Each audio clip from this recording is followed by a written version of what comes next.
maybe affect the entire generation. Correct. A person losing a hand means he lose a job. He may be the only breadwinner of the company. Absolutely. So there may be there is a generation gap may happen in his family. So that I can personally feel, because one of my colleague lost his hand, and after 3 years, how his entire, the family situation has been turned into a different scenario. We are completely bringing the track and traceability. I mean, we are bringing digitalization into material handling. Correct. So means everything in a single dashboard we can bring. That is one advantage for like in India. robotics. We have the own design, and based on the customer requirement, we have to modify the core and changing the core, grabbing the component. So what are the customer reports, you can do the solution for 100%.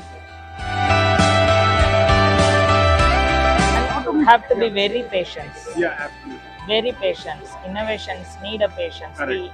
We cannot expect an immediate overnight solution. It's all progressive things. It's not to think automate, because automate is already exhausted. So it is a time to think about digitalizations.